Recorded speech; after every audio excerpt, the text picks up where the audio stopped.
So today we are going to see theory base of accounting. So it consists of principles, concepts, rules and regulations or guidelines developed over a period of time. For accounting, there are some guidelines. Left side should be the expense and right side should be the uh, remaining amount. That is, left side is a debit, right side is a credit. So there are so many rules that you will understand once you get into the first PU.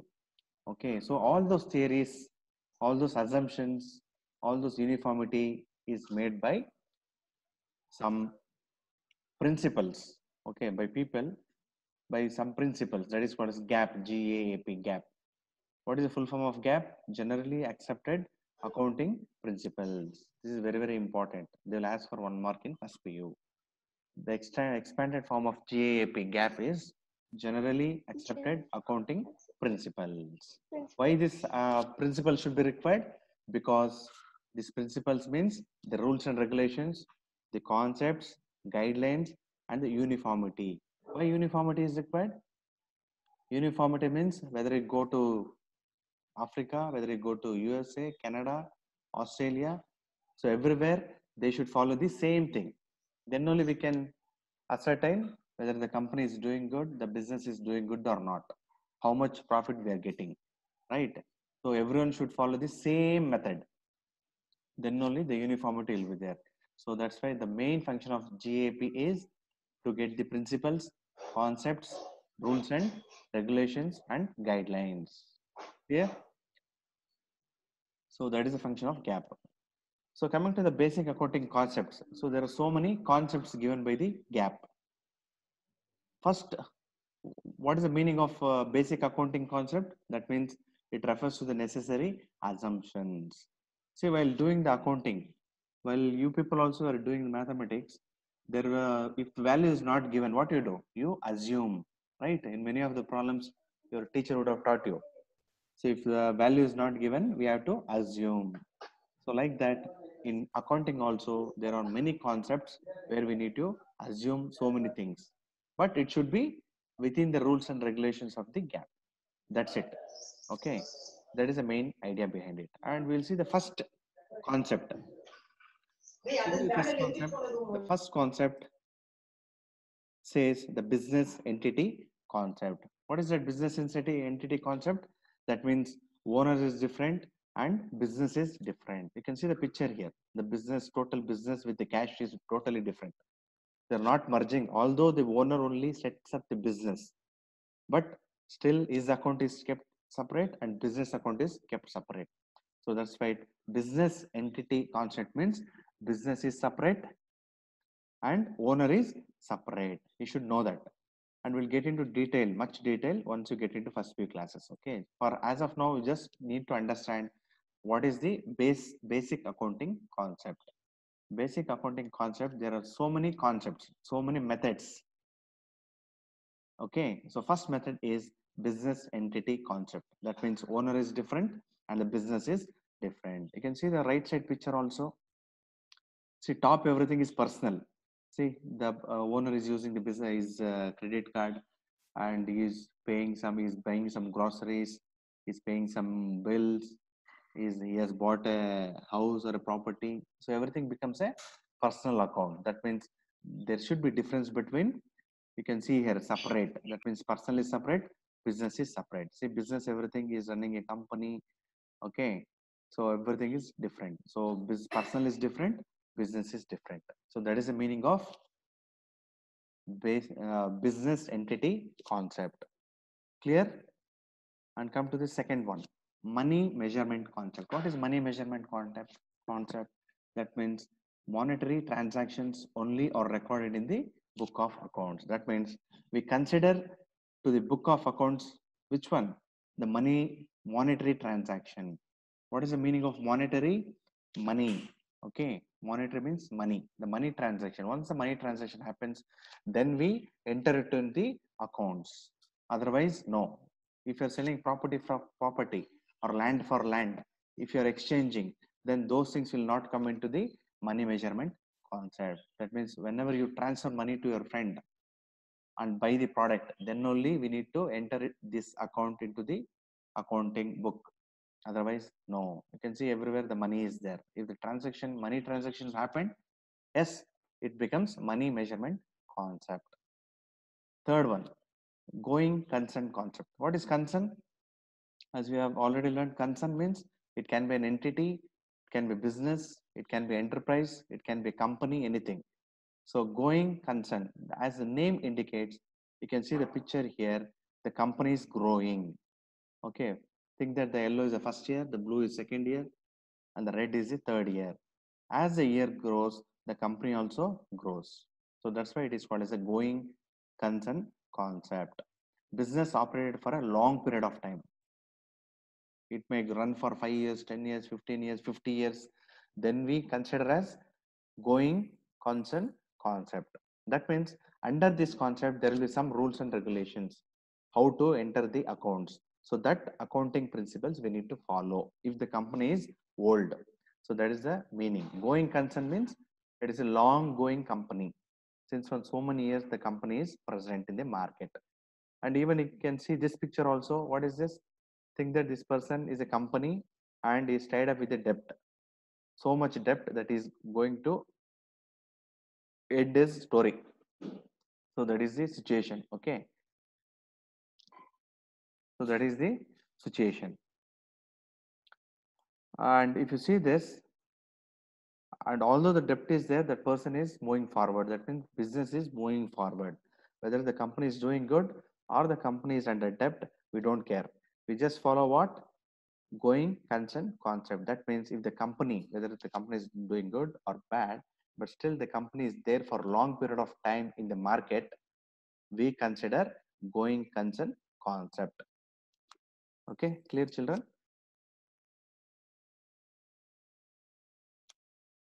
We'll move to the next slide.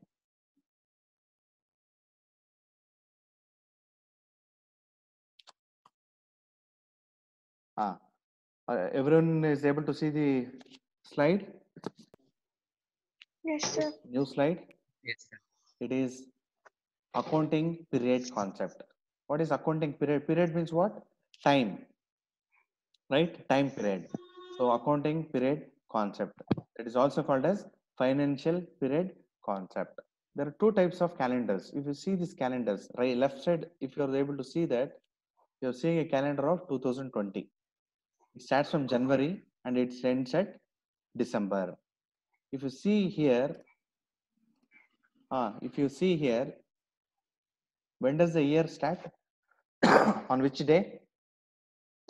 The year starts on 1st of January and it ends on 31st of December. This is the calendar. So that's why the time period from 1st January to 31st December of any year, 1st Jan to 31st December is called as calendar year because it follows the calendar, general calendar. So that is called as accounting period. Okay, calendar year. What is next is called as financial year. Anyone knows what is financial year? It means it always starts with 1st April. 1st April. Very good, excellent. And it is also called as fiscal calendar. You should know it. FISCAL, fiscal calendar. So that is called as financial year. Financial year follows fiscal calendar. That means from 1st April and it ends at 31st. 31st March. Excellent. And have you seen your dad or mom filing the income tax? They file the income tax for this period only. Whatever they've earned from April 1st to 31st March, that is the earnings which they have earned during this period and they file the income tax. Now you are clear, children. What is accounting period? Accounting period concept means there is some time. What is the time? A year. So there are two types of calendars. One is calendar year, other one is financial year. Okay, financial year always follows the fiscal calendar. Now let us move to the next concept. What is the next concept? The next concept says cost concept. Cost concept. See, as the name itself says, cost concept. That means asset is recorded in the books of accounts at its cost or purchase price. Asset is recorded. See what we are buying here. What is the picture you are seeing here? A scooter, right? It is a machine. Okay, it is an asset. It is a useful and valuable thing. So that's why they are telling it is an asset. So asset is recorded in the books of accounts at its cost or purchase price. That means, for example, say that 2020, you are running a business, and in 2020, so today you are going to take a scooter which is worth of rupees 10,000. What is it? 10,000. What is the cost of the scooter? 10,000. So today you are going to buy in 2020. Okay. And for example, next year, 2021, what will be the cost of the scooter in the market? It will be 12,000. It keeps on increasing, right? Every year. So that is a market price. And 2022, next year, what will be the cost? It will be rupees 15,000. Okay. Every year, the asset cost increases. Okay. If you're going to buy it newly, then obviously the cost will be increased. See, that is the market price. Okay. But what is a cost concept? Cost concept means the first time purchase amount is recorded, isn't it? First time purchase amount should be recorded. That means what is the first time, how much amount you have paid while buying in 2020? 10,000. The first purchase is rupees 10,000. And that same, 10,000. excellent. And same thing will be recorded in next year also in the book of accounts. They need to give the account, right? How much vehicle we have in this company. That means they will have vehicle number 1. It is the cost will be 10,000. Why 10,000 every year they are showing it? Because first time how much you have paid? You have invested how much? 10,000 rupees, right? So at that time, what you have purchased first time, the same amount will be carried in the books of account. That means for accounting calculation, they take only 10,000. Whether it might be 20 years, 100 years also. But at first time, how much they have invested? They invested how much? 10,000 rupees. The same cost has to be carried every year in the account books. So that is called as cost concept. Don't worry, you everything, each and every concept you will learn in detail and do a lot of problems so that you will understand in the first PO. Okay. Now just basics you can learn. Just an idea you can get it. Okay. Next is dual concept.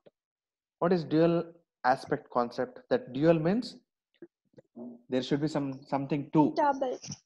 Double. That is called as dual. What is the dual aspect concept? Or also it is called as accounting equation concept. What is that?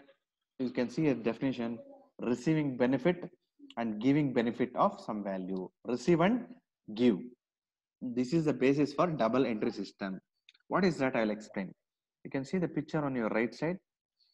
What that boy is doing is selling the orange. What this girl is doing? She is purchasing the Paying the money. oranges. Correct. She is giving the money and taking the product. Buy, sell. So selling oranges and receiving cash. Right. So there are two concepts. Which are the two aspects here? Buying and selling. Buying Right. and selling. Excellent. So that's why it is called as dual aspect concept. Also, it is called as accounting equation concept. So what is accounting equation? So the dual aspect always gives rise to fundamental accounting equation. That means buying and selling. You can see here what the formula, what it gives. Assets. You know assets, what is assets? Something useful and valuable. Example of assets: land, building, machineries, furnitures. Furnitures. Very good. Everything comes under assets, right? And what is liability? That we need to pay some amount to others. We would have taken loan. The company would have taken the loan, and company has to return back the money. That means still it is not returned back. Okay. So that is liable. And what is capital?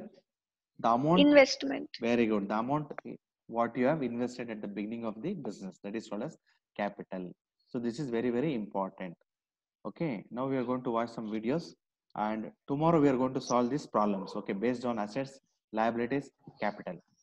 I will show you how the shortcut, how to remember this formula. Very easy. Okay, tomorrow. But now we are going to see some two videos which is very useful for you people. And one basic idea will come how to run the business. how to invest in, if the machine is invested, okay, and how to get the product out of it. So we'll see 2 videos now. Science और technology की दुनिया में आपका स्वागत है। इस video में हम आपको बताने जा रहे हैं पशुपालन में इस्तेमाल होने वाली एडवांस टेक्नोलॉजीज़ के बारे में। तो चलिए शुरू करते हैं। ये है रोटरी मिल्किंग पार्लर। ये एक काफ़ी एडवांस तरीका है जिसमें एक समय पर सैकड़ों गायों का एक साथ दूध निकाला जाता है। ये एक काफ़ी बड़ी रोटरी मशीन होती है जिस पर एक एक करके गायों को चढ़ाया जाता है। यहाँ इन गायों के बैक्स पर ऑटोमेटिक मिल्किंग मशीन लगा दी जाती है और यहाँ इन गायों के आगे चारा भी डाला जाता है। बताया जाता है कि इस रोटरी मशीन के ऊपर घूमते हुए और चारा खाते हुए ये गाय एकदम बिजी हो जाती है, जिससे इनका दूध निकालना आसान हो जाता है और इससे दूध की क्वांटिटी भी अच्छी मिलती है। ये है काऊ ब्रश। ये एक कमाल का आविष्कार है जो कि गायों के लिए किसी चमत्कार से कम नहीं है। ये ऑटोमेटिक ब्रश गायों की मसाज करने का काम करता है। इस तरह के ब्रश को हर कैटल हाउस में लगाया जाता है। जब भी गायों को कोई प्रॉब्लम होती है तो ये गाय इन ब्रश के पास आकर अपनी बॉडी को रिलैक्स कर लेती है। गाय इन ब्रशेस के आगे पीछे घूमकर अपनी पूरी बॉडी की मसाज कर सकती है। ये है हूफ केयरिंग। गायों के खुर को साफ़ करने के लिए इस मशीन का इस्तेमाल किया जाता है। इसमें गायों को फंसाकर उसे लेटा दिया जाता है और फिर इनके पैरों को लॉक कर दिया जाता है। इसके बाद शुरू होता है गायों के खुरों को साफ़ करने का काम। यहाँ उनकी सफाई की जाती है और अगर गायों के पैरों में कोई इंजरी होती है तो उसे भी ठीक किया जाता है और काम होने के बाद गायों को वापस से छोड़ दिया जाता है। ये है जेलर TMR मिक्सचर। ये एक मिक्सिंग मशीन है जो कि गायों के लिए चारा तैयार करती है।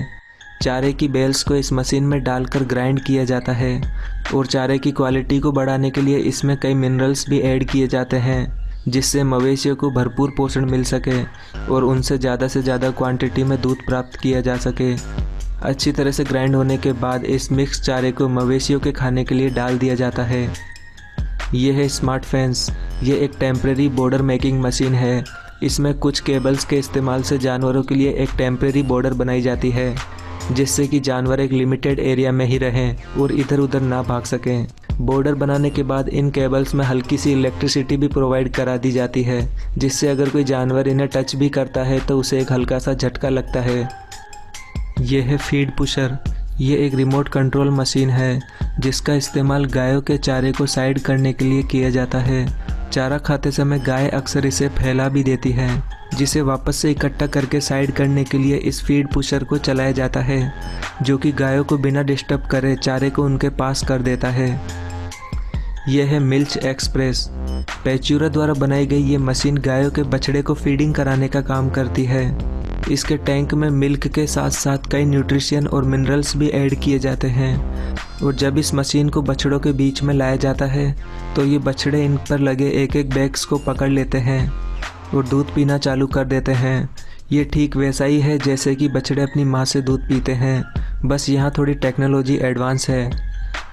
ये है फीसेज स्क्रैपर। कैटल हाउस में जब गोबर को हटाना होता है या फिर गंदगी को साफ़ करना होता है तो इस तरह के स्क्रैपर को चलाया जाता है। ये एक हाइड्रोलिक स्क्रैपर होता है जो कि गोबर या गंदगी को खींचकर एक जगह इकट्ठा कर देता है। कई कैटल हाउस में क्लीनिंग के लिए फ्लश का इस्तेमाल भी किया जाता है, जिनमें एक पूरी लेन को पानी से फ्लश कर दिया जाता है, जिससे गंदगी काफ़ी इजीली साफ़ हो जाती है। ये है शीप हैंडलिंग। इस मशीन को बनाया गया है भेड़ों के ट्रीटमेंट के लिए। इसमें एक लाइन बनाई जाती है जिसमें भेड़ों को एक एक करके भेजा जाता है और यहाँ आगे की तरफ इसमें सेंसर लगे होते हैं जो कि भेड़ों को आते ही उन्हें दबोच लेते हैं। इसके बाद यहाँ इनका चेकअप स्टार्ट होता है जिसमें इनका वेट और बॉडी टेम्परेचर भी नोट किया जाता है और अगर ये बीमार होती है तो इन्हें मेडिसिन भी दी जाती है। इस तरह से यहाँ एक एक करके हर भेड़ को अच्छे से चेक किया जाता है। ये है शीप शियरिंग। एक्चुअली भेड़ों को पाला ही इसलिए जाता है ताकि उनके बालों को उतार कर सेल किया जा सके। यहाँ आप देख सकते हैं कि कैसे इस भेड़ के बालों को हटाया जा रहा है। देखने में आपको ये काफ़ी पेनफुल भी लग सकता है क्योंकि जिस तरीके से इनके बाल हटाए जाते हैं वो काफ़ी पेनफुल प्रोसेस है। भेड़ों से निकाले गए इन बालों को प्रोसेस करके इनका इस्तेमाल इंसानों के लिए गर्म कपड़े बनाने में होता है।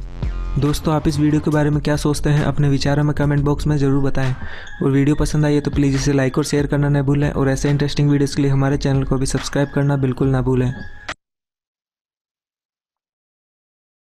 So was the video interesting, students? Yes, sir. So why I'm showing all these things is you people should know how the things are being run in the market or in the world. Okay, at different places, different machines and all. So that for you also an idea should be there. If you want to open a business or something, so it will be really useful for you people. Next we'll see the car tires. How the car tires have been manufactured. What is the material used for car tires? What it is made of? Rubber. It is made up of rubber. Very good. Okay, and they use all the steel wires inside the rubber so that it becomes very, very strong. So just watch it. Historically, wheels were made of metal or wood, but transport was revolutionized with the invention of the pneumatic tires in the early part of the 20th century. Inflated rubber tires could better absorb the bumps on the road, and the addition of tread gave this invention serious traction. Car tires have come a long way in the last century. This modern tyre is made of 10 to 15 different components, which include natural and synthetic rubber, chemical additives, and carbon black, a pigment.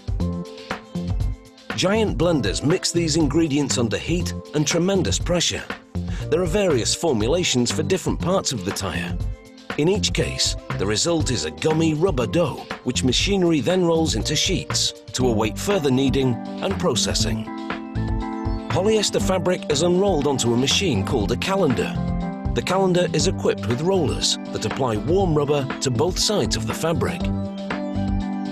This produces a rubberized fabric that will be used to reinforce the tyre. The fabric ply is needed because rubber alone isn't sturdy enough to make a tyre. Lots of cotton thread now spins from these bobbins. Machinery pulls the cord onto the warm rubberized fabric. They land on an angle and stick. This creates channels that provide pathways for venting air during the actual tyre building. Making rubber for the tread requires 3 different rubber formulations. Extruders shape the 3 streams of rubber, and then they enter a die that forms them into one. Paint rollers apply different coloured stripes. It's a coding system for identification of the ingredients during processing. To avoid tension, the system creates slackness in the feed. A blade slices the tread rubber to length. Next, many steel cables uncoil at once to make the bead, the part of the tyre that gives it the strength it needs to stay on the wheel rim. Machinery arranges the cables in the desired configuration and encases them in rubber. More equipment rolls the bead material into hoops, sized to fit the wheel rim. Now the tyre is ready to be built, using a special rotating drum. The 2 bead hoops are arranged on it. Next up is an airtight piece of rubber that will act as an inner tube, followed by the corded ply. Inflated bladders roll the rubber around the bead on both sides and then retract. A server applies sidewalls to the beads. Rollers then fold the sidewalls over the beads. This completes the inner part or skeleton of the tyre. The outer layers are assembled separately, beginning with strips of rubber embedded with steel cord. The system wraps this rubber around a second building drum. Next up are narrow strips of rubber ply. The computerized system winds them with just the right amount of tension for a graduated effect. They're now ready for the last layer, the tread rubber. Machinery applies it to the ply. Now it's time for the 2 parts to become one. A transfer ring collects the assembly and transfers it to the inner part. Compressed air inflates the tyre to shape it, and all the layers stick together. The machine rolls the edge of the tread rubber over the sidewalls. They now have what's known in the industry as a green tyre, an uncured tyre without tread pattern. Next, it's into a mould to bake and shape the tyre. The two parts of the mould come together like a waffle maker. Inside, bladders expand to shape the tyre and transfer the tread pattern to it.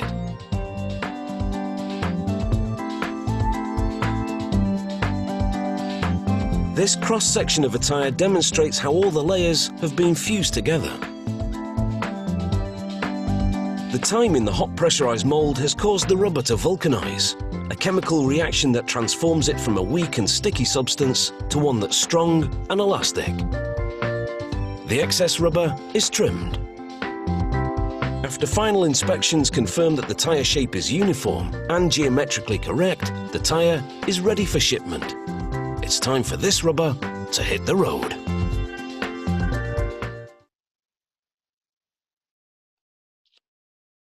So, was this interesting, children?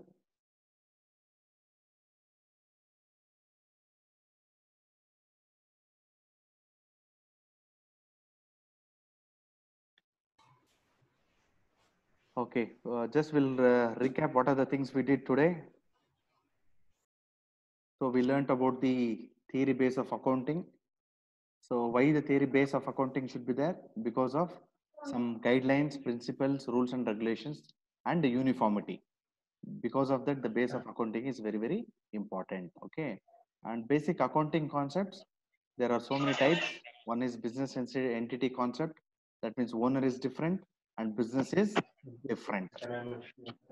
Second one is money measurement concept. That means whenever the money transaction is there, then we take it to the accounting. That is money measurement concept. Going concern concept. What's the meaning of concern? Business, okay, or a company. So business operated for a long period of time. Whenever a business is running for a long period of time, whether it is under profit or under loss, but still we consider it as going concern concept. And accounting period concept, there are two types. One is calendar event and the financial account. Very good.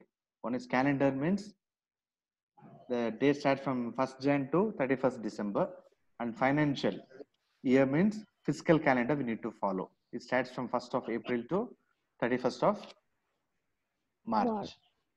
Sir, I have a doubt. Yeah, please. In the previous slide, in that like financial year, Yeah. why can't it be from Jan 1st to December 31st? See, foreign countries and all follow this principle only. What is it? From 1st April to 31st March. So that is the financial for business purposes and all. So they will use the fiscal calendar. And it has been a practice from so many years where the foreign countries have been using this. So because of that, there is no choice for India. So we need to follow them because they are superiors, right? In business, this one and all. So the same principle we are also following.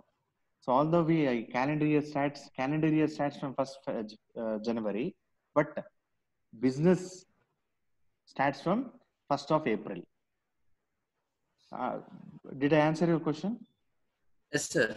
Because the foreign countries already they were following that, and we came late into the market and we started following their principles. That's it. There is no fast and hard rule, but throughout the world, everyone follows the same calendar. So that's the reason. Yes, sir. At the time, some financial minister or someone at that particular time in the previous past, they would have fixed some time. So that would have been the rules for everyone. That's it. There is no hard and fast rule for that. Okay, sir. Thank you. Yeah. Anything else? And cost concept, as we said, and I think there is only 1 minute left for the meeting, and it's going to end now. Okay. Cost concept, whether the year may be 2020, 21, 22, but in the accounting book, what will be the cost? First time purchasing cost only will be recorded. So that is cost concept. And dual concept, buying and selling. There are two things. One is buying, other one is selling. So that's why we call it as dual concept or double concept. And it gives rise to what? It gives rise to accounting equation. See, this is the accounting equation. Assets is equal to liabilities plus capital. Clear? And tomorrow we are going to see some interesting problems based on assets, liabilities and capital. Okay, I think it's already time up, and we are going to come to an Historically, end of this class today. And thank you so much for being with me. And we are going to see you tomorrow. Thank you, everyone. Bye.